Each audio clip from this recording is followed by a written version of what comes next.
Welcome to the Global Philosophy of Religion project at the University of Birmingham, led by Professor Yujin Nagasawa. We at Closer to Truth are pleased to participate. Ted Good is a doctoral candidate at the University of Toronto. He specializes in Zoroastrian philosophy. Ted, let's explore the existence and nature of God or deities, which is the first part of the Global Philosophy of Religion project, by understanding Zoroastrianism, both as a religion and as a philosophical tradition. We're going to focus on Zoroastrian theology and metaphysics, but let's begin with a very brief overview of Zoroastrianism as both a religious tradition and a philosophical system. Yeah, thanks. I'm excited to be here. So Zoroastrianism is a very old religion. It traces itself back to the prophet Zarathustra, who lived around 3,000 years ago in what is now sort of Central Asia, Uzbekistan, Kyrgyzstan, these areas. And through this long history, there's been lots of ups and downs and periods when the religion was more pervasive in the world. So in the ancient period, it began as a group of nomads who worshipped the deity named Ahura Mazda. And then over the period, over its history, it was taken up by certain empires, particularly Persian empires, when it became a dominant religion in the Middle East. So before the coming of Islam, most of the Middle East was Zoroastrian or had some sort of influence by Zoroastrianism. And then because of this long history, there's also a long history of interpreting the gods in philosophical ways or interpreting the practices in philosophical ways. So one of the major practices is a ritual called the yasna, which is performed by the priests, and it's supposed to maintain the universe in existence. And so the theologians and the philosophers think about this, and they think about not just how it works, but what are they maintaining, and what is the universe, and what is the length of history, and what is time, and these sorts of ideas. What is the current state of Zoroastrianism as a religion today, just very briefly? Yeah, today it's a smaller religion. It has communities all around the world. So there's a big community in Iran today, but the largest community is in India, in the northwest part of India and around the province called Gujarat. There are also communities in the UK, in Canada, in the US, but India is by far the largest community. But why is Zoroastrianism as a philosophical system considered a dualist system that has both material and spiritual aspects and good and evil? And I've seen this term that you've used called bi-foundationalism. What is the way to understand this dualist way of thinking? Yeah, so the religion divides the world into multiple dualisms. So there's the material world, which the philosophers describe as what's visible and tangible. So these are the things you can touch. Then the other world is the intelligible world or the spiritual world, and this is defined as things that you can't see or touch, but you see with your mind in a way. And so there's these two sort of planes, but then they're both cut in half, where there's good and then there's evil. And so things in the world are good and evil, and things in the spiritual or intelligible world are good and evil. So it's like a 2x2 matrix, if you will. Exactly. With the x-axis and the y-axis is material and spiritual, and then good and evil. I don't know which is x and y, but probably doesn't matter. Yeah, you have your grid. Okay. And the philosophers think about it in terms of bi-foundationalism because they have two sources that create the spiritual world, and then from there the material world. And so, and are they parallel or are they equal? Because obviously we have good and evil and material and spiritual in other religious traditions, but in other traditions the good is the sort of the primary, and the evil sort of happen for one reason or another. Each has their own mechanisms of describing why evil came into it. But it seems that you're saying that in Zoroastrianism that the two have some foundational legitimacy as opposed to evil being a corruption of the good. Yeah. This is an important thing, is that good and evil are both independent. Neither created each other. So the good God did not create the evil God. The evil God is independent and autonomous. And so we can actually think of our forward grid is a static grid. We can also think of it in terms of time. So the theologians think of time, or the history of the universe, in three big phases. There's the creation, when good and evil are separate. Then there's the mixture, which is when good and evil come together, and that's our world with the grid we have, the static grid. And then in the future, there's the separation, when good and evil separate again. Oh. So that's the Zoroastrian eschatology, if you will, that separation at that point. Yeah. So that's an interesting parallel. Let's discuss a little bit about that creation part, because that sounds different than some of certainly the Abrahamic traditions of good and evil. So how did that creation happen, where good and evil had these equal levels of foundationalism? Yeah. So the philosophers have an interesting take on this, because they coin some terms to specify particular events in creation. And then there's also the more religious, the less philosophical account. So in the religious account, they have the good God and the evil God come together, and they actually talk to each other. And the good God tries to be harmonious and tries to form a pact, an agreement that will sort of prevent evil. But the evil deity is not having this, and he decides that, well, if he's offering peace, that means he's weak and I can beat him. But the good God was not weak. He wanted, to be nice and forgiving, and but so after that, they came in together and created the world.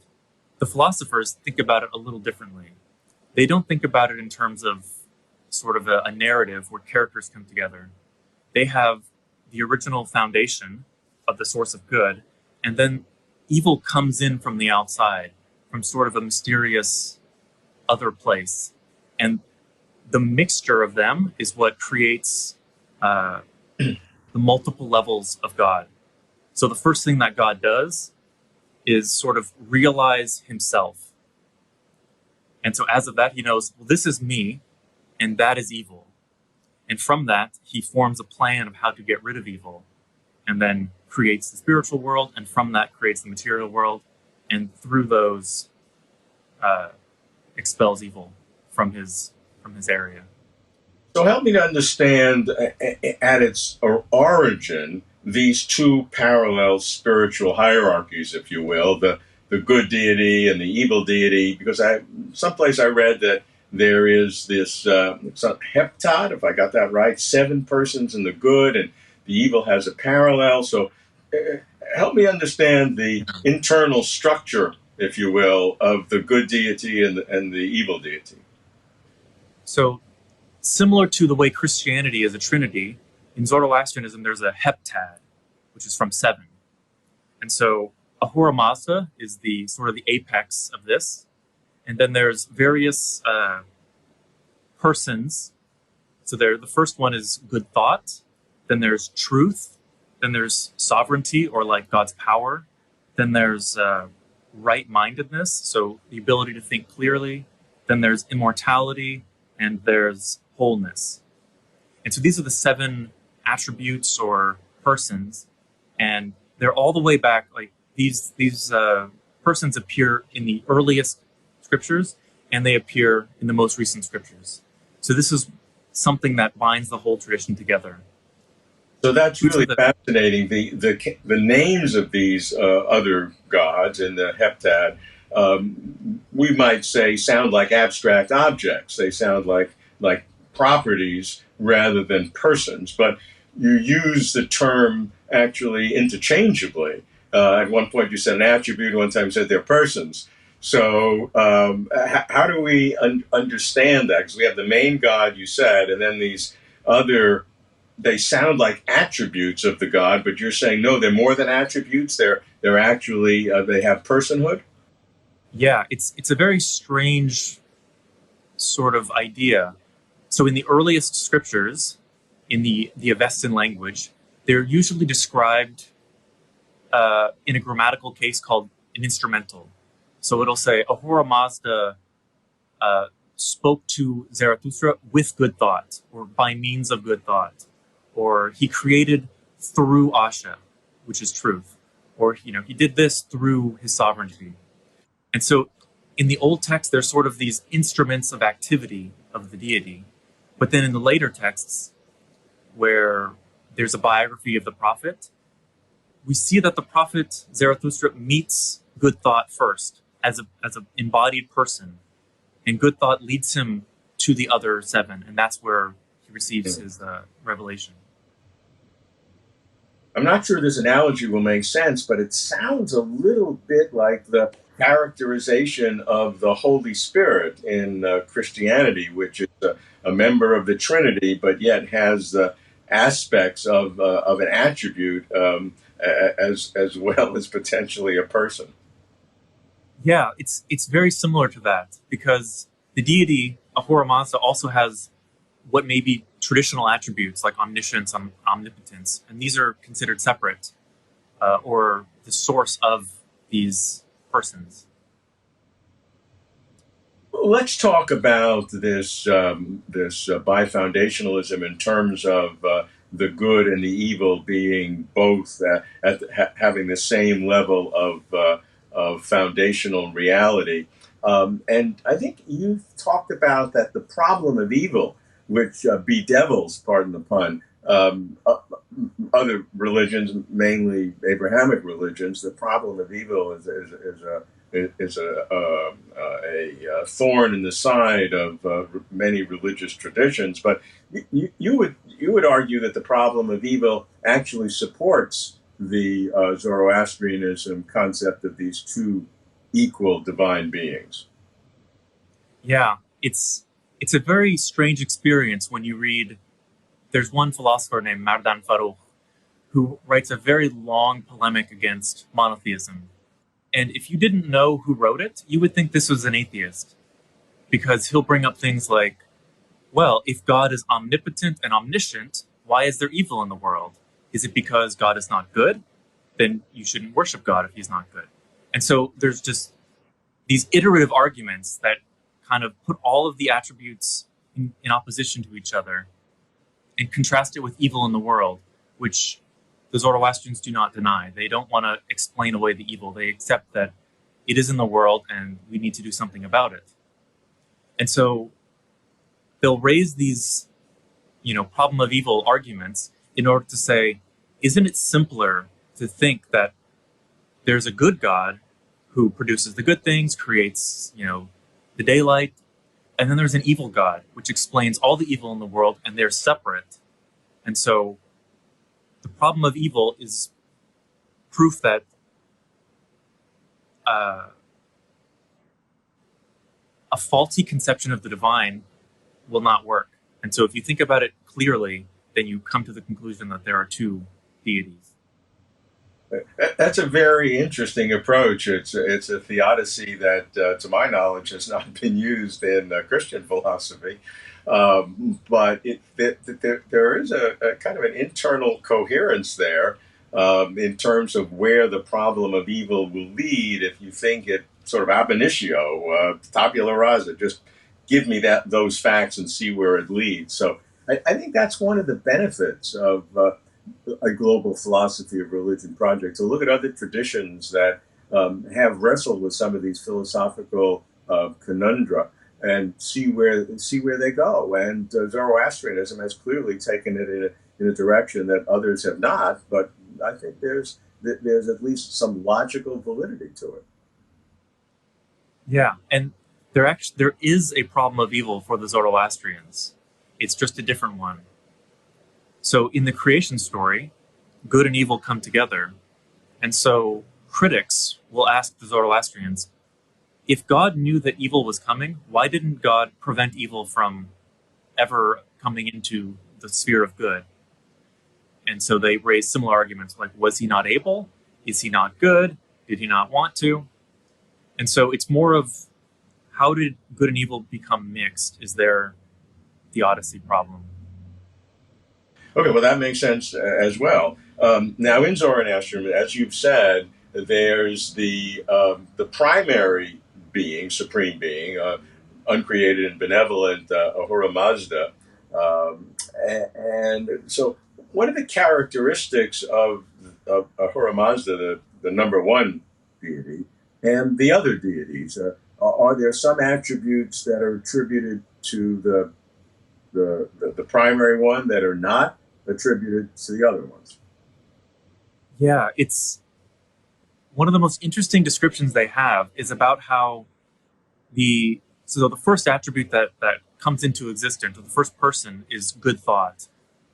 And so there's a description where the primary deity in the Persian language, his name is Ormazd. It's the same deity as Ahura Mazda, just different pronunciation. Ahura Mazda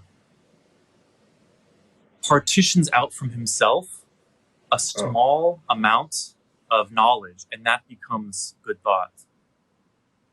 And in the same way, they say Ahura Mazda's power is partitioned out, and that becomes the person of sovereignty. Mm. And so in a way, they just appear out of him like maybe plants coming from a seed. And they never attain the same level of powers. That they are sort of a fraction, so that whatever the other deities have, Ahura Mazda, the main deity, has in greater amount and maybe an unknown larger amount. Yeah. So when it's describing how the good thought comes out of Ormazd, it says, as much knowledge as was given to good thought, it can attain no more. It cannot reach higher than that. So that's similar to the Anselm, that which none can be greater. So that, it's interesting to see how different people in different traditions have come to some similar ideas about ultimate supreme beings. So in Zoroastrian tradition, what kinds of arguments have been advanced for the existence of such a god or deities, or is it just assumed that they exist and nobody needs to discuss it, or have arguments flowed back and forth? And again, have there been arguments for the non-existence of God or deities, which other religions, Buddhism, Jainism perhaps, have in the region? So what can you say about the history of argumentation about the raw existence of supreme beings? Yeah. So one of the most verbose arguments is a extended design argument, but there are others. There are some that are very strange about the fact that things can change in the world is proof that there are two ultimate sources of reality, which is a very strange argument. But the one that's probably easier to get into is the design argument, where they say, look, the world is composed of parts. These parts fit together. The parts don't fit themselves together. They need sort of an outside agent to build them into the ordered whole that we have. And because of that, because the world is made, there has to be a maker. And then they take that and they say, based on the characteristics of what is made, you can infer that the maker is wise. You can infer that the maker has volition. And then they take the volition. That's a very important characteristic, because they say in order to have volition, you have to choose something in relation to an outside thing. And so that means there's God who created this for a purpose, which is outside him, which is the other deity. Okay. And in that context, are there counter-arguments within the Zoroastrian community that dismisses or tries to reject the existence of these gods and posits something else? So consciousness, we'll get into that later. But are there disputations within the tradition? Yeah, there. Especially before the coming of Islam, there was a lot of different positions that were held and that were equally tolerated. So one that's very common is the belief that Zorvan, the god of time, was sort of the source of both good and evil. So this is different than the idea that good and evil are independent. And so these would have said that it's sometimes said that Zurvan is the parent of both good and evil, and they came from the same womb. But this seems to have disappeared. It's not defended anymore. Okay. In considering Zoroastrianism and Zoroastrian philosophy, let me ask a question which I'll say in advance I know is overly simplistic, but I want to ask it anyway. And that is, do we consider Zoroastrianism a monotheistic religion or a polytheistic religion? It would seem that with 7 heptad in the good God and maybe an equivalent of bad God, there's a lot of personalities running around. So it would seem to skew towards some kind of a polytheistic religion. And the way I want to maybe frame the question is, the other gods other than Ahura Mazda, the number one deity, are they as independent elements worthy of worship? Since that's a definition we use, a kind of an operational definition we use to determine a deity. Yeah. So in order to get clear on how this works, we need to figure out what do we mean by polytheism and monotheism. And there are also some other terms that float around in scholarship, such as henotheism. So monotheism usually means one God alone. There's nothing else. Polytheism, there are many gods. Henotheism, it's also from a Greek word. So heno means one. And we worship one God in the exclusion of others. So a henotheist, this is a term that's usually used for like Sumerian and Babylonian religions, where like, okay, you're in Babylon, you worship Marduk, but when you're in a different city, you worship somebody else. So in Babylon, they're henotheists to Marduk. So in the Zoroastrian tradition, you could say they're henotheists in one sense because they worship Ahura Mazda to the exclusion of the evil deity. And then Ahura Mazda has these other attributes and persons that kind of arise out of him. But then there are also something called in the Avestan Yazatas, which comes into Persian, in contemporary Persian, Yazd, which is just the word for God. And this word literally means worthy of worship. So a being worthy of worship. One of the most important of these is named Mithra. The deity also appears in India as Mithra, and it appeared in the Roman Empire as Mithras. And in the beginning of a hymn to Mithra, Ahura Mazda says, I created Mithra as equal as me in worship, or equally worthy of worship as I am. Oh. Now that we have this understanding of God in Zoroastrianism, I want to discuss the relationship between God, as has been defined, and consciousness. Because in many Eastern religions, consciousness actually becomes the primary thing. In some cases, consciousness is what gives rise to God. And of course, in the Abrahamic traditions, it's exactly the opposite, that God is the foundational reality and that God creates consciousness in one form or another.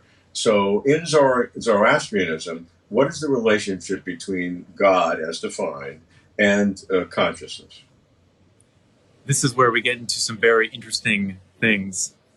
So we saw that one of the persons is good thought, which, as you can tell from the name, it's a mental attribute, a mental person. And it arises out of something in Ahura Mazda, which there's a distinction that I need to make before that is very important to their philosophical worldview. And that's the distinction between existence and evidence. Yeah.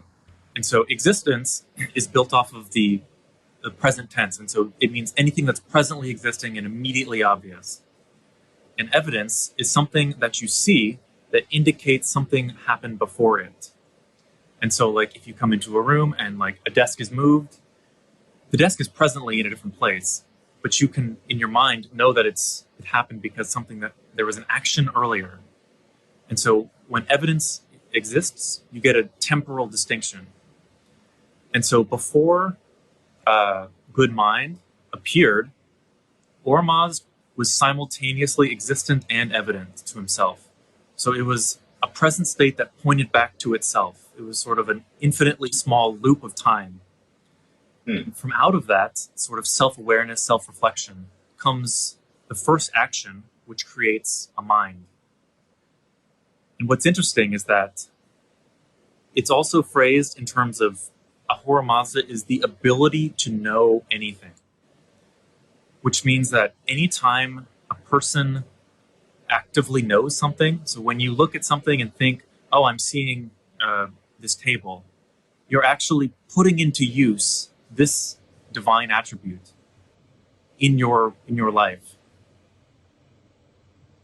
So the question still remains, though, which is more fundamental?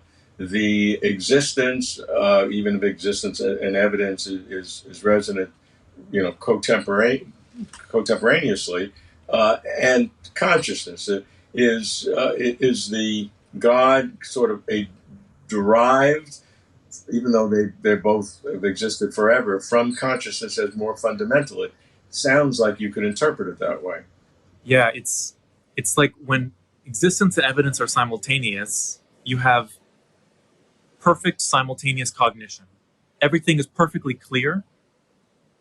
There's no sort of process of thinking where you start with something and it leads to a different conclusion. Everything's simultaneously obvious. This, single mass of cognition or single mass of consciousness. And that is what you use to know things. So God is this consciousness that it's actually distributed evenly among all people. Everybody has this sort of fundamental consciousness that if you reflect, you know that it's there. And once again, I hate to keep pressing the point, that is consciousness then an aspect, an element of the supreme deity, or is the supreme deity a personification of the primordial consciousness? Yeah, it would be more of closer to a personification of consciousness. So the foundation of good things, Ahura Mazda or Ormazd, is consciousness in a potential aspect for us, but also in a permanently aware aspect. But it's simultaneously consciousness as well as the source of things like time and space.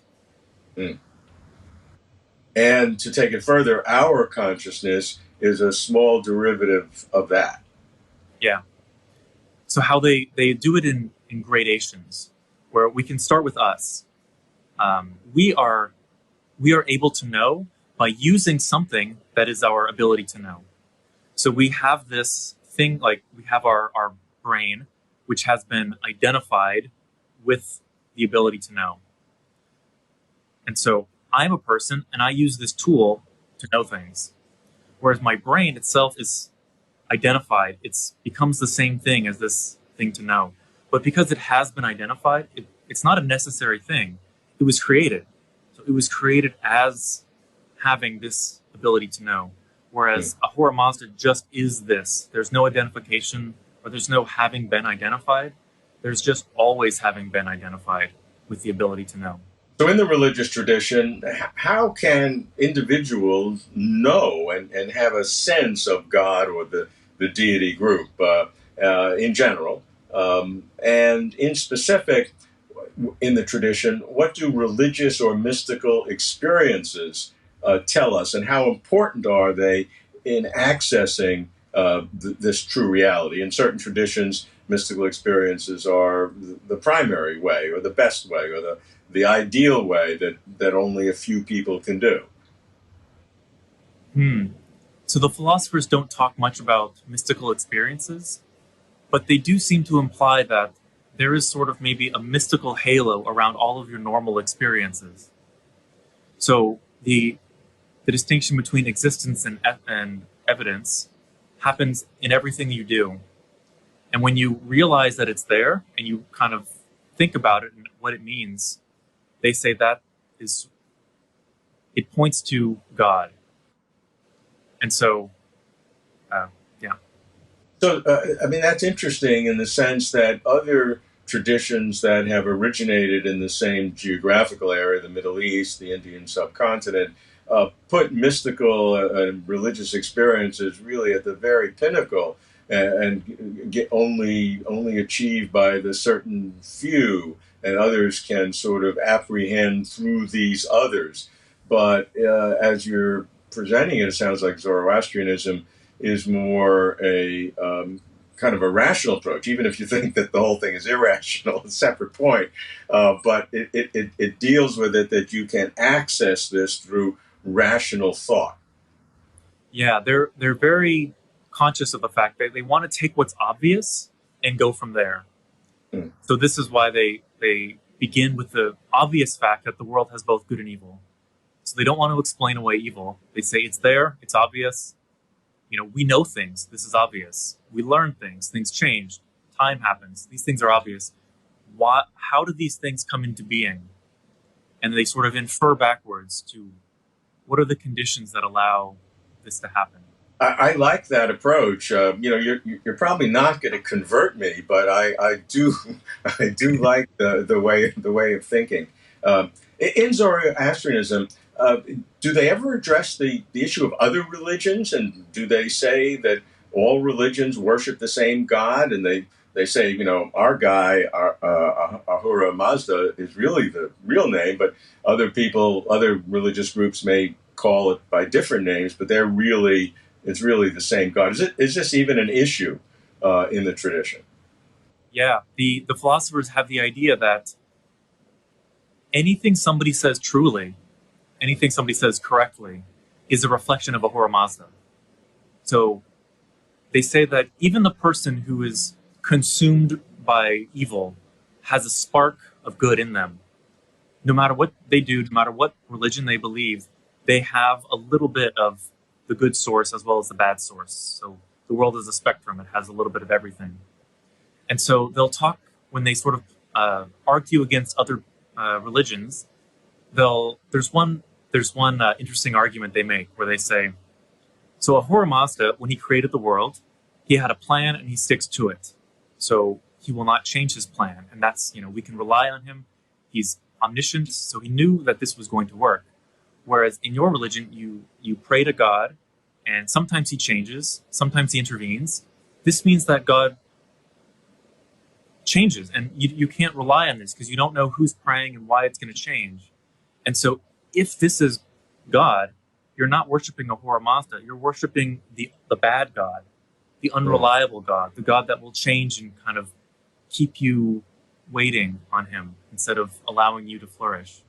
Let's talk now about the traits of God or the deities. We've answered many of these questions prior, so maybe give me very short answers, just so that we can compare it to other tradition. In Zoroastrianism, God and the deities are persons in the sense of personhood features like awareness, intent, will, etc. That's correct, right? Yes. Yeah. So Okay. they speak, and they speak to each other, and they speak to human beings. Okay.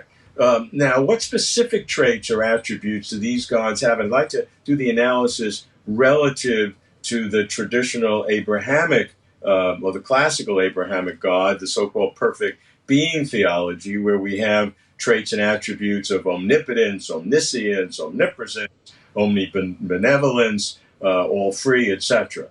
How would you interrelate the traits of the Zoroastrian gods with the traditional perfect being theology? Yeah, they attribute many of these attributes to Ahura Mazda. They'll say that he's omniscient. But then, just like in English, the word that they use a very high register word, and so sometimes they translate it down into more colloquial language. They say, well, what does omni mean? Omni means all. It's another word for all. So it doesn't mean infinite.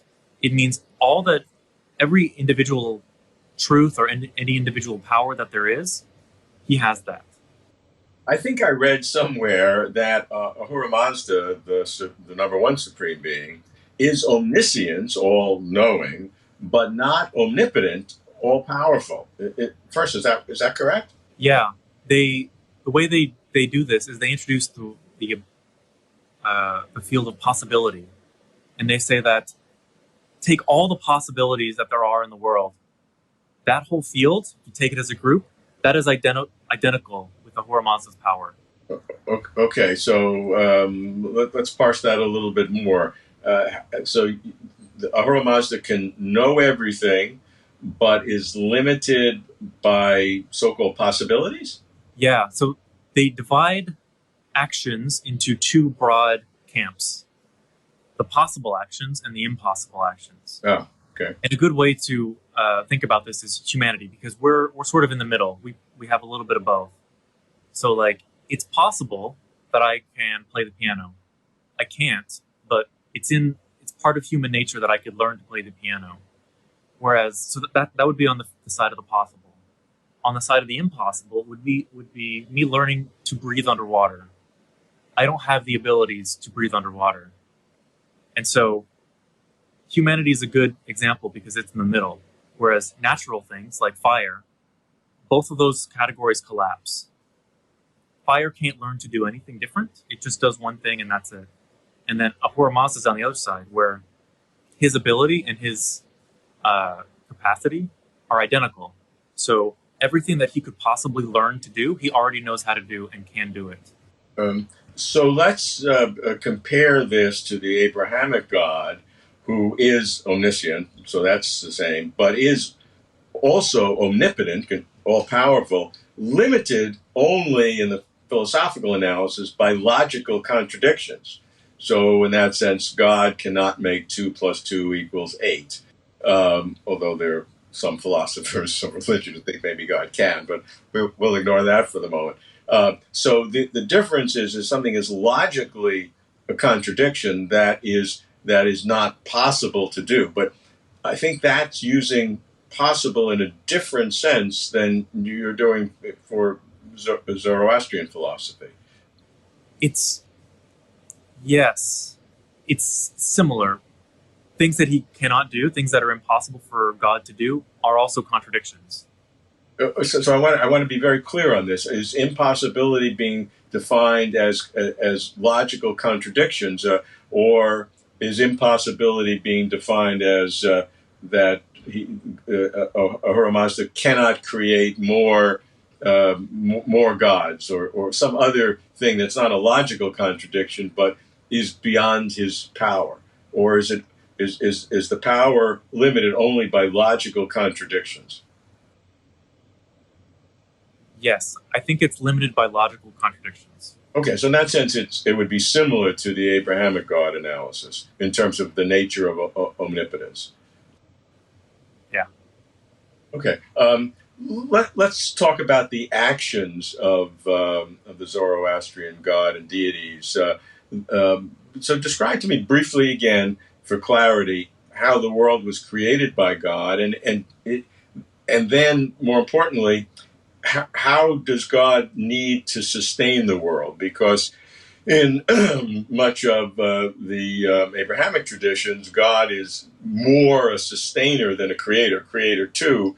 But in some traditions, you even can have no beginning and no end to the world, but God still is the sustainer of that whole infinite series.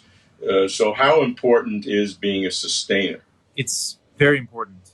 So in the creation of the world, there was 2 stages. That first, God created the spiritual world, or the intelligible world, the realm of ideas and things, and through that, from that, created the material world. And the way that God as a sustaining cause comes in is that the material world is in motion. It's an action that if God were to stop the motion, so like walking, if God stops walking, then the walking goes away. But creation is this movement towards the goal of eliminating evil from the world. And so if God were to stop for whatever reason, the world would be over. All right, that's very similar then to different analysis. Ahura Mazda is said, I think, to work through emanations, this term. What are emanations? So we need to be clear on what the term emanation means. I think the most precise sense that it's used is by Neoplatonic philosophers, so in Greek and in Arabic, where it specifically means involuntary creation. And so examples are light coming from the sun. The sun doesn't choose to create light, it just sort of happens based on the internal combustion. So Ahura Mazda is volitional. So in that sense, he wouldn't emanate things without volition. If we want to use it in a sense of creating immaterially, but with volition, then we could say emanation. One way to describe it is he issues spiritual things and then creates material things. Does God, the deities, intervene in human affairs? In a way, no, but in a way they are constantly intervening, because the world is the motion of God's action. And so this is one of the ways they argue against other traditions. They say before the world was created, Ahura Mazda made a plan. He saw that evil was there. He knew that if he did X, Y, and Z, he could eliminate evil. And so he set the plan in motion. And because he's omniscient and he knows that this operation will solve the problem, he does not deviate from the plan. So he's in motion, so sort of like walking. As long as he sustains the activity, it keeps going.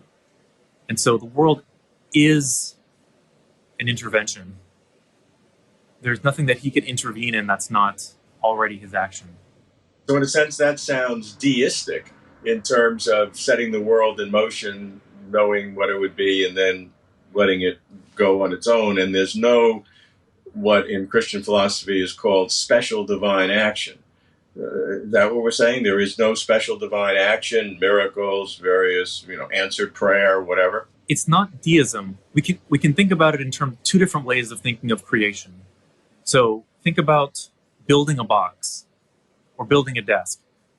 The craftsman can build the desk and then walk away, or build a clock. That's even better because that's what the deist example is. You can make a clock, you can walk away, and it'll just keep ticking. But a dancer cannot walk away from the dance. If they walk away from the dance, it goes away. And so the way that Ahura Mazda creates is more like the dancer. He is the action of creation. We humans have a material and spiritual side, so we're participating in this good creation. But Ahura Mazda will not, change the course. Heal the sick, kill the enemies of the faithful. Save a child from being run over by a horse. Those kinds of things. No, but he does create our immune system. So they use us as an example where evil comes in and your immune system comes into action and expels it, and you become better. So that's sort of how it's conceived in a cosmic sense. So the Zoroastrian God does not violate the laws of nature, the laws which they created themselves when they had this, Ahura Mazda had this original plan. So Ahura Mazda will not violate the rules of his own creation. Exactly. Okay, well, that's very interesting. Let's talk about the salvation or eschatological purposes or ends in Zoroastrianism. What can we say about that? Earlier we talked about the three stages: the creation and the existence of the world, and then the final determination, the separation of good and evil, or whatever. So, what can we say about the salvational purposes, the soteriology, the eschatology in Zoroastrianism? Yeah, like you said, this is the third big phase of cosmic history, which is the separation of good and evil, and it happens on in multiple ways. So there's individual eschatology. So when I die, things will happen to me. When the world itself dies, there will be a different sort of series of events. So in the cosmic sense, in the world, there are multiple saviors that are sent.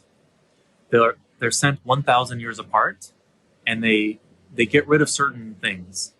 And so they conceive the world in terms of a 12,000 year cycle.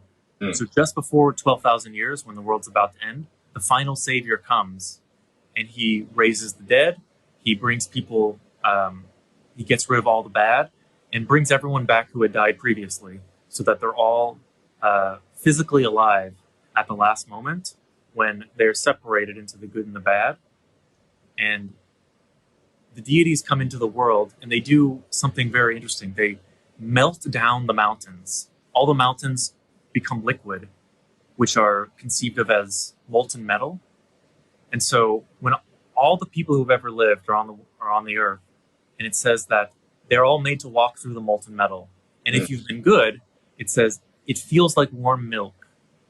But if you've been bad, then it burns away all of your sins. And in that way, good and evil have been separated by the purifying heat. So in the purification process, does everybody make it? Is Zoroastrianism, in that sense, a universalist religion with respect to salvation, in that ultimately, one way or another, all souls or human consciousness are redeemed in this final eschatological third phase? Yeah, that's the implication, is that all people, because their sins and their faults have been burned away, they're now purified. But then we can switch to like personal death. So when I die, it won't be when the world ends. And so if I'm good, I'll go to heaven, and if I'm bad, I'll go to hell. And there's various descriptions of these. And so if I've been bad, I will be in hell until the final resurrection and then the purification. Okay, so even though you'll be in hell for this numbers of thousands of years until the 12,000 are up, you'll suffer there. But once you go through the molten mountains and have your sins or evil burned away, then you'll be the equivalent of everyone else. Yeah. Okay. Because humanity is considered a good creation. And so to fully separate in sort of the cosmic scale of separating all good and all evil, then because humanity is good, we are created by God who creates good things, he's going to bring us all back to one side. Ted, let's talk about the metaphysics, the hardcore metaphysics in Zoroastrian philosophy. Let's start by saying, what is fundamental reality? What are the characteristics of fundamental reality? And the way we like to deal with this on Closer to Truth is to ask the question, what exists? And by that we mean, what are the fundamental, non-reducible categories of reality? Yeah, they enumerate these. So there's the good foundation, the bad foundation, or the evil foundation, and then time and space, particularly infinite time and infinite space. Those are the four broad categories from which everything else derives. Okay, well, let's dig down on what that means. So if these have four things, they are radically two different kinds of things. One, let's deal with space and time, which they have as independent. Einstein might disagree, but we'll let that anachronism go for a moment. So time and space are have an ultimate permanence. They are always there and always will be there as the set on which everything else occurs, time and space. Yeah. Anything more did they say about time and space? Yeah, there's some interesting... So the most interesting thing is they distinguish between limited time and limited space, or there's limited and unlimited versions of both. And so before any action, before any movements, before anything happened, it was unlimited. And then time is delimited by particular actions. So examples they give are the movements of the sun. You can sort of mark off a day of limit. It's a limited thing, but what it's marking off is the unlimited time. Yeah, that's a approach that even some physicists use, who deny the ultimate reality of time being, because time is derivative from the change of objects or events that are measured. So time is less fundamental than changes of events, so to speak. So that's interesting. On the other side, you have a good and evil being primary categories. And so it's hard to, what do these mean? Because good and evil are abstract kinds of propositions. So to say that's fundamental reality, how is that expressed? it's usually expressed as the end of a process of analysis. So they'll say, we see things in the world, so we see that the world was created, that means there is a creator. We see that there's evil in the world because the creator is good, for other arguments. They infer the existence of an evil source.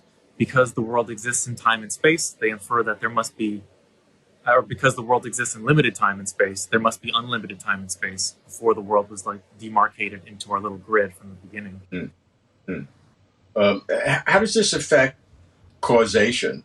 Is there anything in Zoroastrian philosophy that is beyond the physical causation in the material world? Because some ancient traditions have there need to be some non-physical intervention in the causation process, occasionalism and things like that.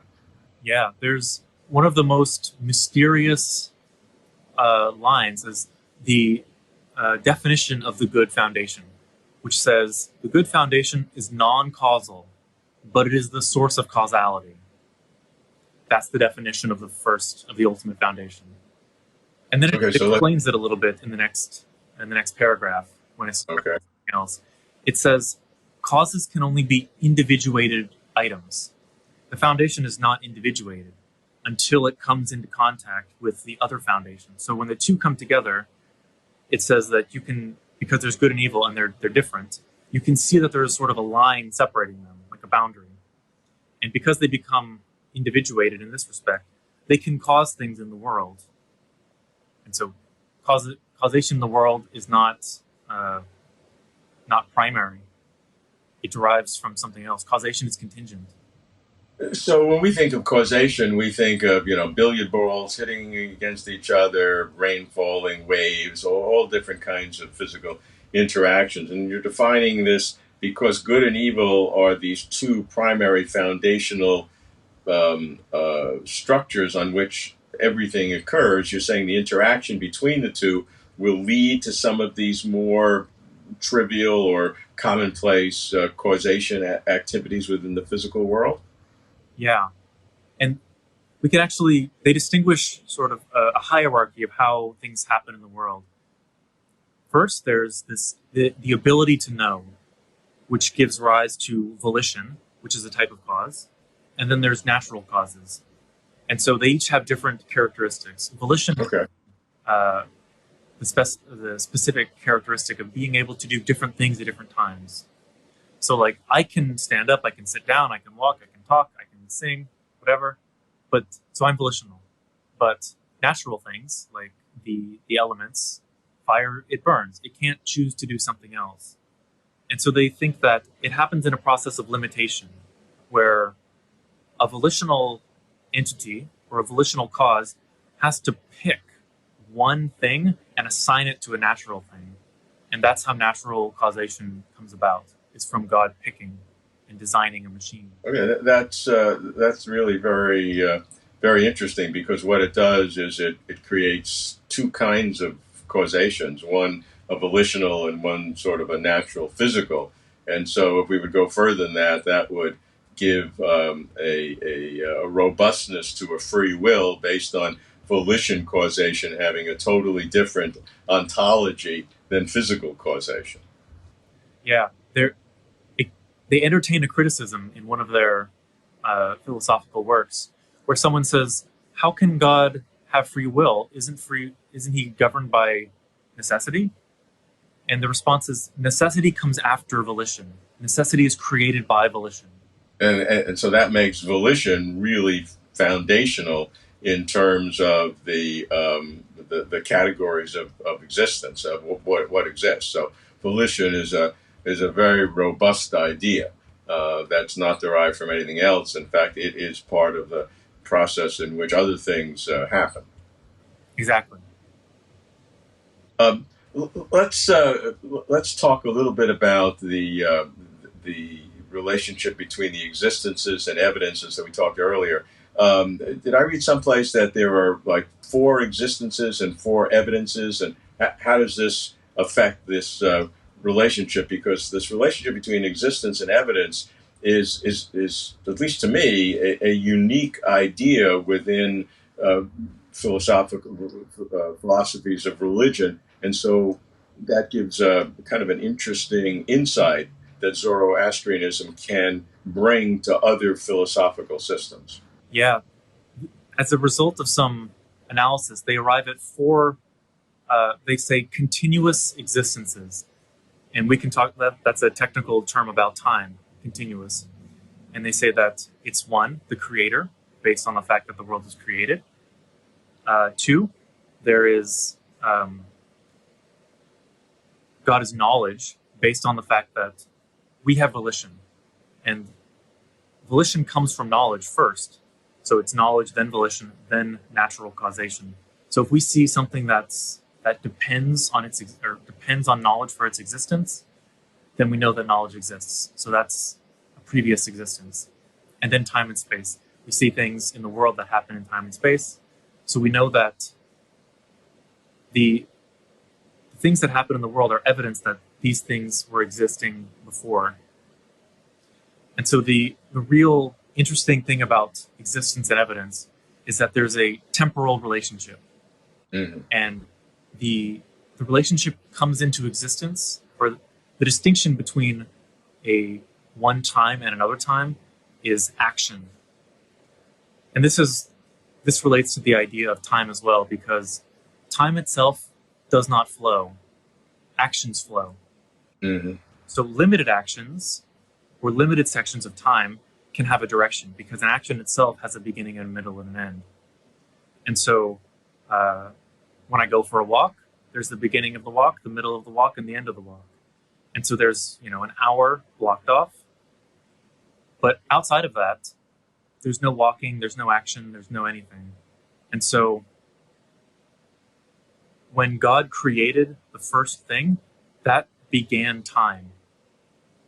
The time of our world is dependent on God's action, and it's the duration of his action. So in trying to really parse through the existence and evidence relationship, how is light and darkness considered both evidence and existence? Yeah, so this is something that's should be immediately obvious to everybody. In fact, it seems that they think that it's so immediately obvious that you might overlook it because you're thinking about other things. And so if evidence, which is temporally distinct, and existence, which is previous to the evidence, are two different categories, they say that light is when they're both the same. So when you understand something, let's see. One way that I like to think about it is if you're learning a language, so like if someone's speaking to you in Spanish and you're learning, you might hear the Spanish, translate it into English, and so it's mediated, and then you understand the English and you say, oh, I know what they're saying.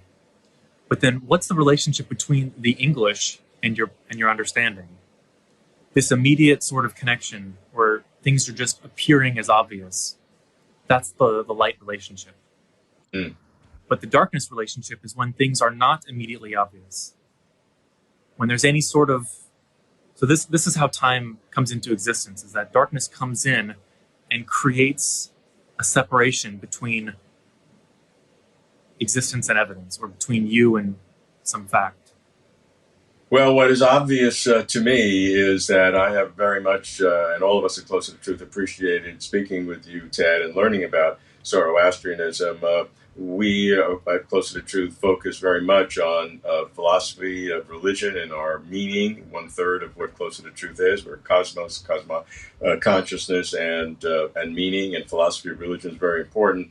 And just by happenstance, where we are, we have focused on Abrahamic religions and primarily Christian philosophy, in which good philosophy has been done, of course. But Zoroastrian philosophy really gives some deeper insights and through multiple data points in understanding how human beings in their search for meaning have thought through these ultimate questions in different ways, I think is very important. So even though Zoroastrianism is not a major religion today, the way of thinking, I think, is important for all of us to understand, and way beyond those who would actually believe in the creed, to appreciate how human beings think about these questions. So Ted, thank you very much for participating. We look forward to your further work in the future.